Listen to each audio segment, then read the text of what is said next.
My name is Red Baldwin, and I am with my son Fish, and we are starting this channel called Storytime with the Baldwins. Storytime with the Baldwins. And so what we'll do is we'll take a little drive when we do our story times. And right now we're going from Winona, Minnesota back to La Crosse, Wisconsin, where we live.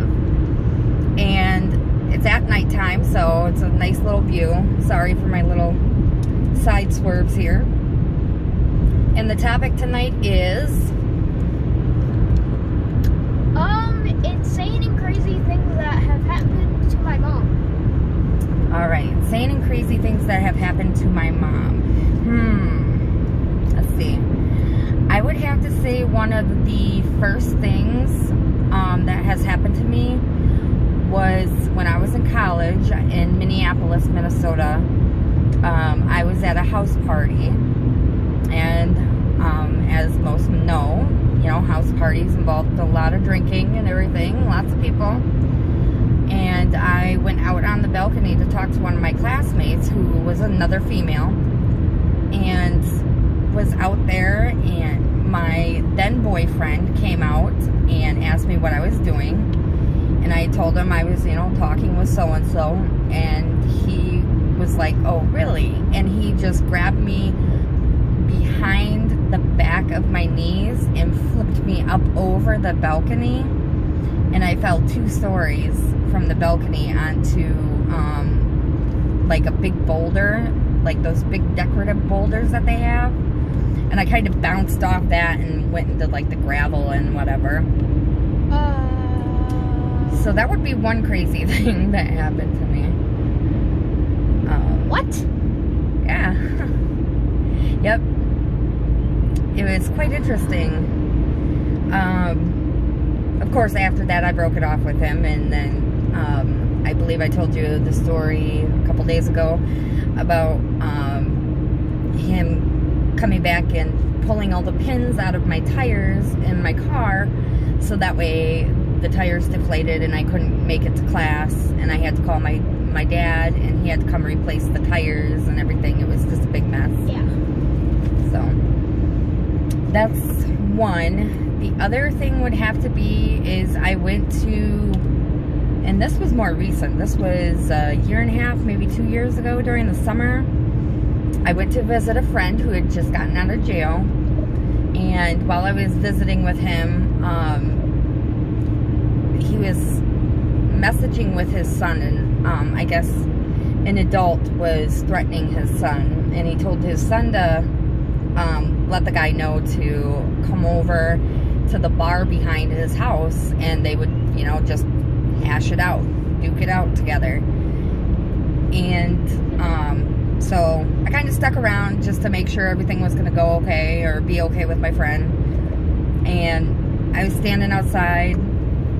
They were in the parking lot of the bar, arguing, going back and forth. They hadn't laid hands on each other yet. They were just throwing a lot of words. And the guy, the other guy, not my friend, he was really going crazy. Like, he was just driving, like, all over. He was, like, driving loops in the parking lot, and then he tried running my friend over with his car. He drove into my friend's yard and backed up, and then drove down into the ditch, and he was just really going nuts. And I seen my friend take off and go inside the house, and I was standing there recording and didn't even really realize what was going on. And I was standing far enough back, I thought the guy that was arguing with my friend hadn't seen me. Well, apparently he did, and he came up to me, and he got right in front of my face, and he told me to stop recording, and I told him no, I wasn't going to stop recording. He asked me my name. I was like, well, I'm not going to give you that. You have no reason to have my name. And he was about, I would say, about 2 inches from my face, and he was like, stop recording, stop recording. I kept saying no, and finally he just reached up and he slapped my phone out of my hand, and it flew to the ground, and before I could get to it, he had already picked it up and ran back to his car and started driving off. Now granted, this was a brand new Galaxy S9 that I had only had for That's a lot of money. yeah, I only had it for like maybe 2 months or so. And so of course I ran to my friend's front door, and I was knocking on the door, and he's like, you were out there? I was like, yeah. I was like, I didn't know where you went.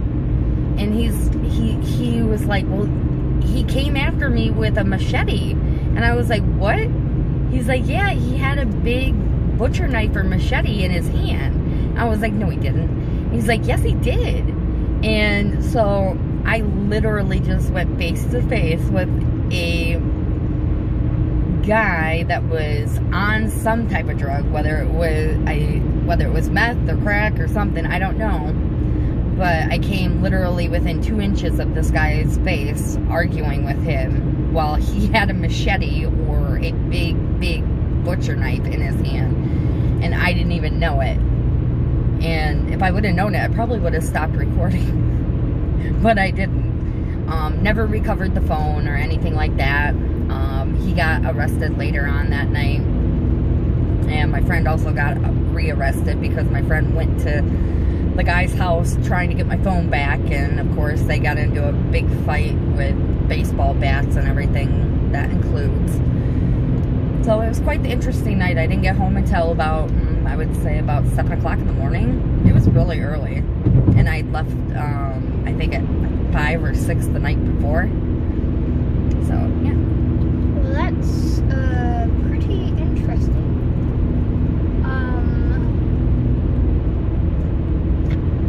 Kind of lost that of what I was gonna say, but this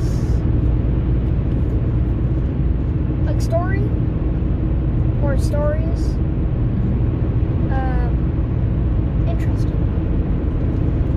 Say that again? These stories that you're telling are pretty interesting. Oh yeah. Well, you know, I've lived some years. So I mean, Alright, you can tell the next story? I'm trying to think if I have anything else really wild and crazy that has ever happened to me. I think the only other one I could think of is living in Alaska, where I'm originally from, is the wildlife up there. There's no thunder when like there's a storm or anything. It's just rain. There's no thunder. Huh. My friend that I had up there, my best friend, she had actually never heard thunder before in her life, and there was a storm, and there was actually one crack of thunder, and she started freaking out because she didn't know what it was. And I explained to her, and she's like, well, we don't have thunder up here. She's like, so I've never heard it before. So that was a little weird, but having the wildlife there, just free roaming, is pretty crazy. I remember being inside my apartment, and it was nighttime, and it was really dark out because it was winter, and so it was kind of like almost like a pitch black type thing, and I kept seeing something go by my window, or I kept thinking something was going by my patio door window. And finally, after a few minutes, I got up and I flipped the patio light on, and there was this big bull moose standing right on the outside of the glass.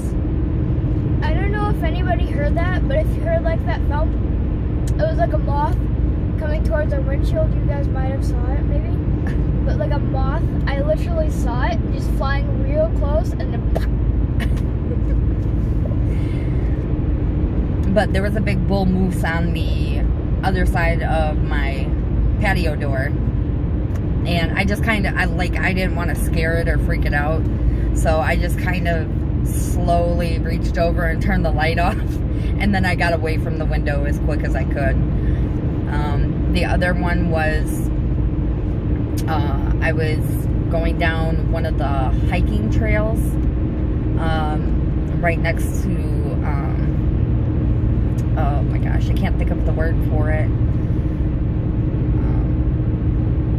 The sound. There's a sound in Anchorage, where I was living at the time, and I was hiking down one of the pathways there, and I was with a couple other people, and people coming in our direction on bikes and skates and whatever else, they kept saying moose ahead, moose ahead. Now at this point I had only lived there for, I think, maybe a month, hadn't even been there that long. And I looked at one of the people I was with, and I was like, what are they saying? What did they mean by moose ahead? And they were like, well, there's a moose ahead somewhere on the pathway. And I was like, okay. And I wasn't really thinking on anything about it. And so I kept walking, and then, like, we seen it, and it was off to the left-hand side of the path in the bush. And everybody just kind of stopped, and they were all like, well, how are we supposed to get past it, you know? And granted, it wasn't even on the trail, but with it being directly within a step off of the trail, it could be dangerous because it can, you know, feel like it's being threatened and attack.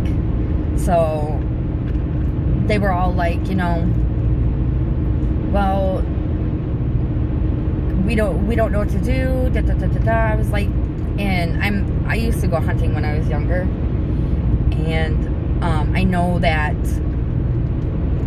if you don't look it directly in the eyes, or if you act like it's not there, and like just calmly walk past it, that typically it won't do anything. It'll just turn around and go walk the other way.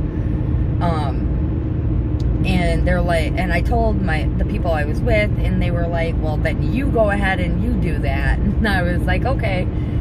And I see where this is going. I took a big deep breath, and I was like, okay, I had to work up the nerves, because this is an animal that's massive, and I'm already 5'4", I'm pretty short.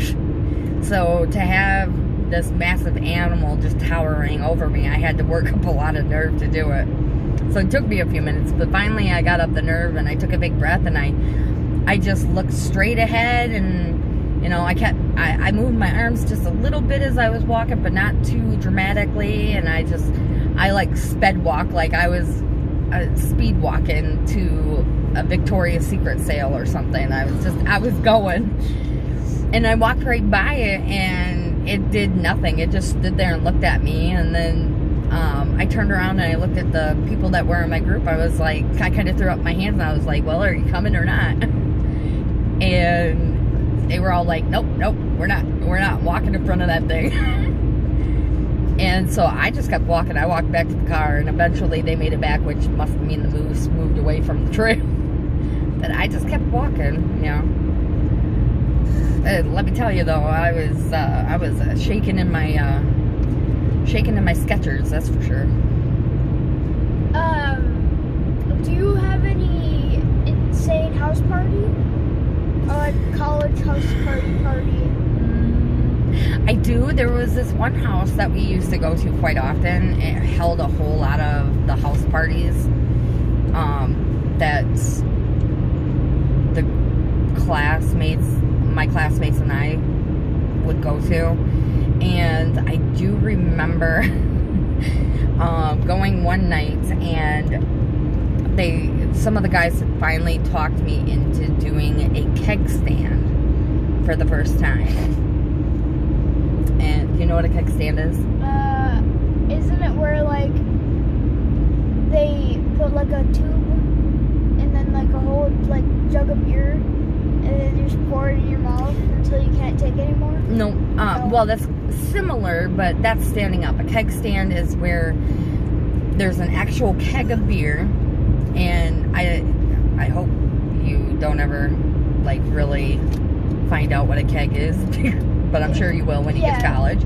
It's a big metal barrel, and it's got handles on it, and it has beer and other drinks. No, it's just beer in the keg.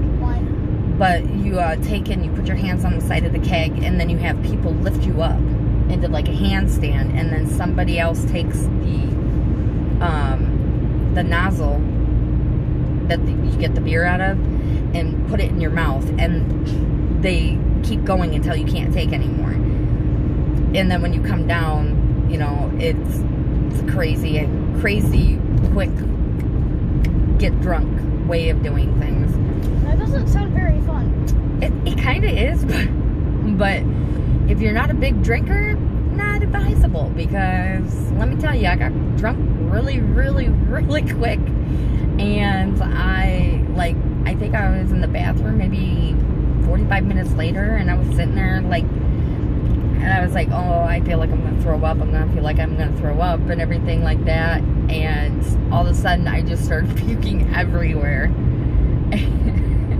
And I felt so bad because, like, I cleaned it up, but I mean, I just felt bad because I just puked all over this guy's bathroom, and you know. We're going past exit 273A right now.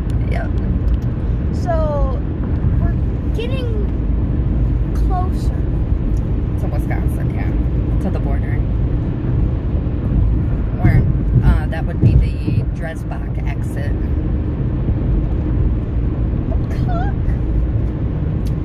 Okay, anything else? Let's see. I mean, I cut my finger down to the bone. Tell that. Oh, yeah, okay. I cut my finger down to the bone when I was in college. I went to the Le Cordon Bleu Culinary Arts Institute in Minneapolis. That's where I went for college, and I was doing a 9-piece cut chicken for my final, and I was using my boning knife. It sounds so funny, boning knives. Anyways, I was using my boning knife, and our instructor was from Ireland, and he was very short, but he was very muscular, bald head, and he had these insane blue-green eyes. They were just unreal. And so he would look like a Mr. Clean that had been shrunken to like pocket size. Irish version of Mr. Clean. Yeah. And so I had like a huge crush on him. His accent was really thick, and so I was paying more attention to him than I was to cutting this 9-piece chicken and paying attention to what I was supposed to be doing. And with the juices from the chicken and the grease from the fat and everything, the knife was very slippery. Add that to not paying attention, and I ended up cutting my index finger on my left hand all the way down to the bone. And I stopped immediately what I was doing, and I covered my finger, and I went to my instructor, and I was like, well, I cut my finger down to the bone. And he's like, well, I don't want to see it. He's like, I don't want to see it, you know. And then all of a sudden he was like looking at it, and he lifted the flap, and he's like, of skin, and he's like, yeah, you need to go to the hospital. And of course, it's finals. Nobody's going to take me to the hospital because, you know, they want to finish their finals. So I wrapped my hand up, and I had to drive myself to the hospital, which I've never been to, so I didn't even know where it was at. So my finger is all wrapped up. I'm holding it above my head as high as I can in the car while I'm trying to drive and pay attention to my navigation system so I know where I'm going.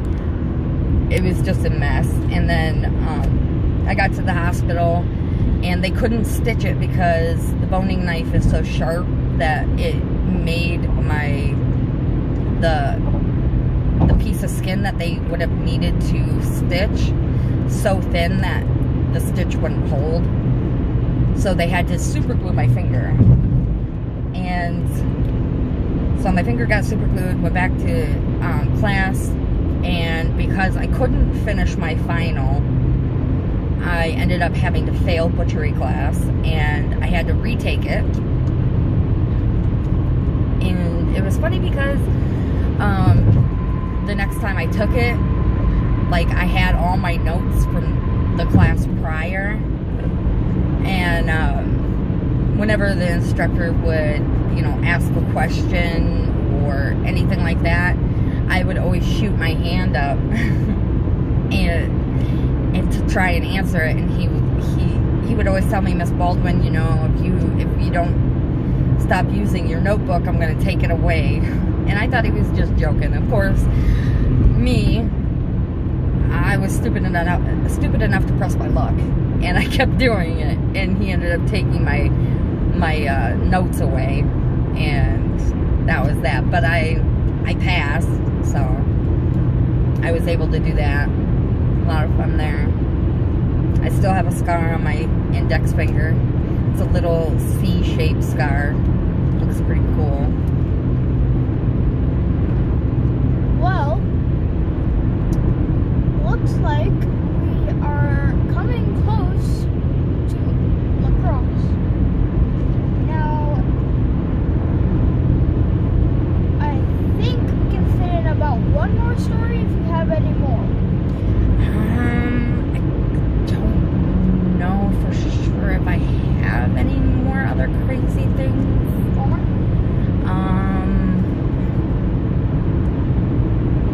I think maybe,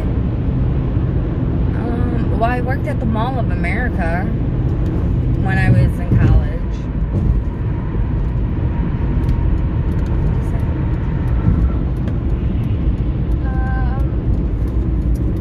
Isn't there that one story where that one woman was like trying to like drop her baby or something? Oh yeah, I worked at Lane Bryant in the Mall of America, and I believe, if I remember correctly, it probably may have moved by now, but it was on the 3rd floor in the Mall of America, and I was working, and I had caught somebody stealing or trying to shoplift. I think it was a pair of jeans, if I remember correctly. She tried shoplifting a pair of jeans, and I alerted the store manager right away and everything like that. Well, she had also had an infant with her, and she got as far as maybe like a store front or two down when the mall security showed up, and she was trying to drop her baby off the balcony. Like, she was holding her baby by the one leg and like dangling it over the rail. And yeah, eventually she didn't drop it, but I mean, it was just crazy. Was everybody like looking? Oh yeah, there were huge crowds all over, but it was just crazy because you never think of a mother, you know, just because I stole a pair of jeans and I'm gonna get caught, so let me go over here to this 3rd floor railing and dangle my 3-month-old baby by its leg and threaten to drop it just to get away with stealing a pair of jeans. Like, really, who does that? Did you like see other, like, how many people were trying to stop her? Well, they tried to keep as many people back as they could because they didn't know how she would react. So basically it was almost like a hostage negotiation is what it came down to. Like, the mall security and the cops eventually, when they got there, all were trying to, you know, calm her down and talk her into bringing the baby back over the rail, which eventually she did. And then, of course, she was arrested. So, great first episode, I think. A lot of interesting stories. This is going to be hard to come up with more other stories that might pique somebody's interest, but I'm sure I've got a few in there. Yeah. Well, we are now going to say goodbye because I doubt there's going to be any more stories because you don't really get a lot of interesting stories lately. So, bye-bye. See you next time.